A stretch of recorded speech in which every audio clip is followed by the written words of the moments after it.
Selamat siang Dewan Juri yang terhormat. Dinasti politik seringkali dipandang negatif karena dianggap menghambat regenerasi dan meritokrasi.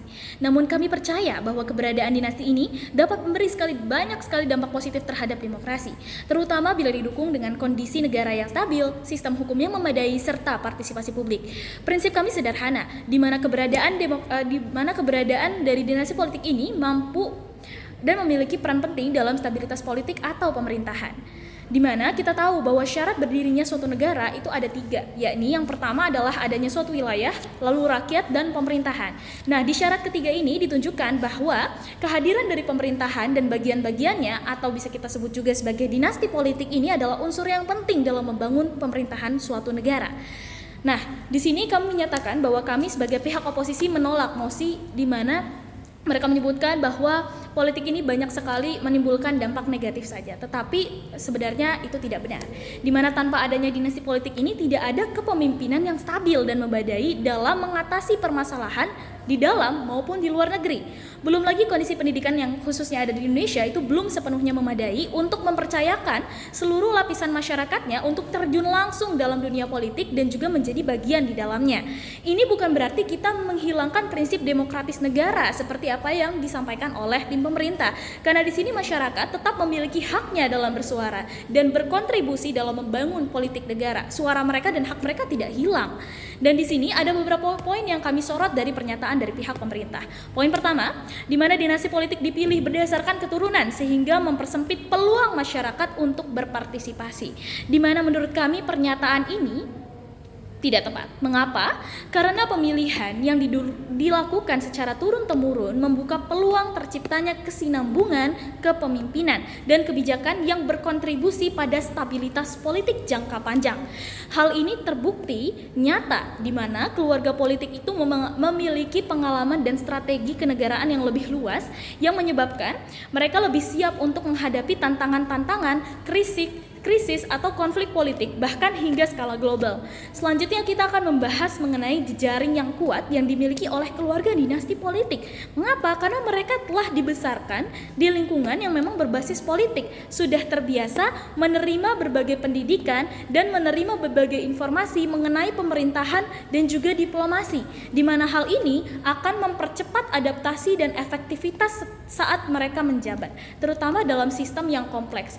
Karena apabila kita serahkan keseluruhan dari bidang politik ini kepada masyarakat luas yang kita belum tahu apakah mereka memiliki pendidikan, pengalaman, lalu memiliki strategi yang memadai atau tidak, bisa jadi justru itulah yang akan meruntuhkan politik yang demokratis dalam negeri ini, karena justru itulah yang akan menurunkan semangat dari masyarakat untuk memilih pemimpinnya, karena mereka merasa tidak ada yang layak, tidak ada yang bisa memimpin, tidak ada yang bisa menghandle atau menangani kasus-kasus yang ada di dalam negeri dan menimbulkan kondisi negara yang semakin kacau, baik dari segi ekonomi, sosial, budaya, politik, bahkan keamanan. Kemudian selanjutnya dalam konteks representasi sosial budaya, di mana dinasti politik ini menjadi simbol identitas lokal atau kultural yang memperkuat keterkaitan emosinya, di mana emosional warga ini terhadap proses politik. Dan dari sisi aksesibilitas politik, dinasti politik bisa memberi teladan pengabdian lintas generasi. Mengapa? Karena memang mereka memiliki koneksi yang lebih luas, memiliki jejaring yang lebih luas yang memungkinkan mereka bisa berkomunikasi dengan banyak pihak dan dengan halayak. Mereka memiliki koneksi dan kemampuan untuk melakukan itu. Lalu dinasti politik juga memberi peluang kaderisasi besar sehingga kebijakan dapat dilanjutkan secara berkesinambungan tanpa adanya perubahan arah yang ekstrim. Sehingga dengan adanya kesinambungan ini tidak akan menimbulkan perpecahan, tidak akan menimbulkan kondisi goyah terhadap kondisi pemerintahan negara yang juga mengancam keamanan negara.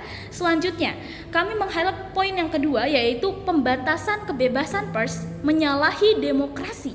Menurut kami, pernyataan ini tidak sepenuhnya salah, namun juga tidak benar karena perlu diperhatikan dampaknya secara keseluruhan. Kita coba pikirkan, apabila pers itu diberikan kebebasan penuh untuk berpendapat, maka akan berpotensi untuk memunculkan oknum yang tidak bertanggung jawab dan menggiring opini yang simpang siur di ranah publik, di mana kebebasan pers atau media ini juga akan menimbulkan polarisasi politik, yaitu di mana ada kecenderungan pada kubu politik tertentu. Hal ini menciptakan masyarakat itu terbelah secara ideologis dan kemudian melemahkan dialog lintas kelompok yang justru akan menimbulkan perpecahan dalam masyarakat dan mengancam persatuan dan kesatuan bangsa Indonesia. Kemudian selanjutnya, informasi yang simpang siur yang dapat ditimbulkan juga akan menjadikan demokrasi ini rapuh. Karena jika warganya itu membuat keputusan hanya berdasarkan berita-berita yang salah, itu hanya akan menghancurkan pemerintahan dari negara itu sendiri, bahkan menghancurkan negara itu sendiri. Selain itu, sensasionalisme dan komersialisme berita yang menjadi tujuan dari pihak pers atau media juga berpotensi membangkitkan pergerakan serangan terhadap lembaga negara dan menggoyahkan stabilitas politik dan keamanan negara. Lalu, yang ketiga adalah kualitas pemilih menurun karena adanya kaderisasi menurunkan semangat demokrasi masyarakat, sehingga banyak sekali masyarakat yang bertindak apatis. Di mana kami tidak setuju dengan pernyataan ini karena dengan adanya figur populer secara turun akan meningkatkan antusiasme masyarakat dalam memilih dan memberikan hak suaranya, karena popularitas itu bisa menjadi kekuatan dari politik. Bila tim pemerintah bersikeras bahwa pernyataan ini benar, pembuktian di lapangannya cukup bertolak belakang, di mana kita tahu saat adanya pemilu masyarakat masih sangat-sangat antusias dalam mengikutinya. Beberapa masyarakat yang mungkin bersikap apatis dan tidak mau memilih, tidak mau mengikuti sesuai dengan alur yang telah ditetapkan, itu kemungkinan besar dipengaruhi oleh pihak eksternal yang tidak bertanggung jawab, karena sesuai dengan hipotesis kami bahwa lingkungan itu sangat mempengaruhi bagi seorang manusia, karena kita ini adalah makhluk sosial. Dan bagaimana kita yakin kalau memang itu adalah pendirian mereka? Kita tidak bisa menjelaskannya secara konkret dan juga tidak ada juga penjelasan yang bisa membuktikan bahwa ini adalah memang dari lubuk hati dari masyarakat tersebut. Nah, kemudian poin yang keempat adalah kebijakan yang tidak diinginkan, di mana hal ini mudah terjadi bukan karena penyalahan demokrasi, namun karena edukasi masyarakat yang cenderung rendah, sehingga tidak ada solusi konkret yang benar-benar bisa mereka berikan dan mengatasi masalah ini. Selain itu, terkadang proses protes masyarakat ini belum didasarkan pada sudut pandang yang kompleks dan analisis mendalam yang tidak bisa memperkuat suara mereka. Dan ini dibuktikan dengan adanya beberapa kegagalan demonstrasi karena hanya didasarkan pada pandangan emosional dan spontan serta budaya ikut-ikutan saja. Sekian dari kami, terima kasih, dan kami menolak mosi ini dengan keras. Terima kasih. Selamat siang.